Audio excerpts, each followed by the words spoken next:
नमो तस्स भगवतो अरहतो सम्मा सम्बुद्धस्स। नमो तस्स भगवतो अरहतो सम्मा सम्बुद्धस्स। नमो तस्स भगवतो अरहतो सम्मा सम्बुद्धस्स। महाकारुणिक तथागत भगवान सम्यक संबुद्ध, उनका स्वाख्यात और सुस्पष्ट किया हुआ सद्धम्म और उसी सद्धम्म को पिछले 2600 सालों से उस सद्धम्म का रक्षा करते हुए उसका प्रचार और प्रसार करने वाला पूजनीय भिक्खु संघ, श्रावक संघ प्रथमता, इन तीनों महान रत्नों को त्रिबार अभिवादन करता हूँ। और जिनकी वजह से हमें यह सुख सुविधाएं मिली, अच्छा जीवन मिला, ऐसे परम पूज्य बोधिसत्व डॉक्टर बाबा साहब आम्बेडकर, इनके विचारों को, इनके धम्म क्रांति को संपूर्ण जीवन समर्पित करके अपने दो शब्द यहाँ रखना चाहता हूँ। 1 मिनट दिया है, 1 मिनट के अंदर ही पूरा जो मैं कहने आया वो बात रखूंगा। पहली बात यह है कि बुद्ध पूर्णिमा को हम 11,000 जन समर्थन के साथ, ऐसे जन समर्थन है, यह 11,000 जन समर्थन हम कपिल वस्तु बुद्ध विहार नारी रोड यहाँ पे जो है, यहाँ से लेके जाने वाले हैं। उसमें नागपुर के 100 भिक्षु भी रहेंगे और नागपुर से 11,000 जन समर्थन रहेंगे। इसमें बुद्धगया महाबोधि महाविहार आंदोलन को समर्थन है, ऐसा यह समर्थन पत्र है। यह पहली बात है। और दूसरी बात यह है कि हम इस बुद्धगया महाबोधि महाविहार के लिए हम अपने अपने तरीके से काम कर रहे हैं और हम बहुत सालों से पिछला कुछ इतिहास हम यदि देखेंगे तो हम गुलाम क्यों रहे और पीछे क्यों रहे और आज भी पीछे क्यों है, इसके बारे में यदि कुछ सबको पता है कि क्यों है, तो उसका एक यही कारण है कि हमारे बीच में एकता नहीं है, संगठन नहीं है ना।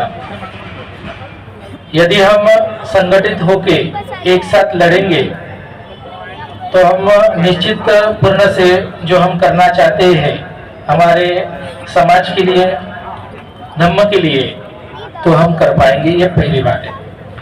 दूसरी बात, अभी 14 अप्रैल आ रही है, डॉक्टर बाबा साहब आम्बेडकर इनकी जयंती आ रही है।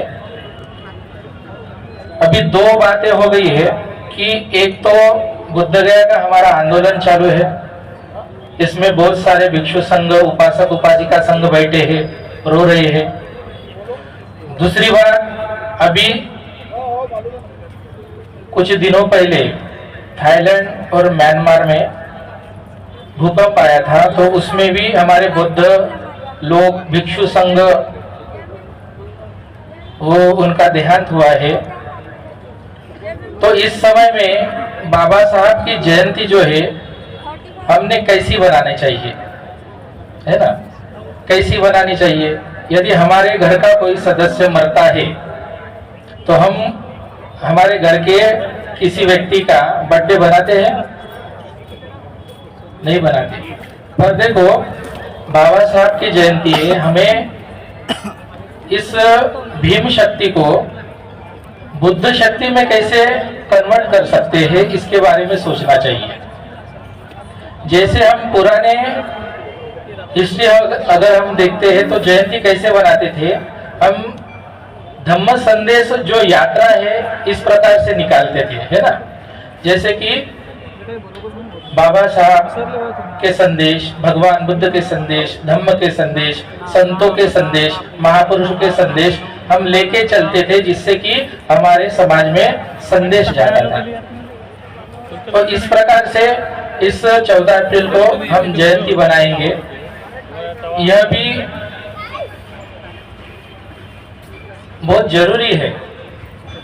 तो ये 2-3 बातें हैं, इस पे हमें विचार करना चाहिए और निश्चित रूप से हम जिस काम के लिए एक साथ लड़ रहे हैं वो निश्चित रूप से पूरा होगा। महाबोधि महाविहार जो है बुद्धों के ताबे में पूर्णता से हो भी जाएगा।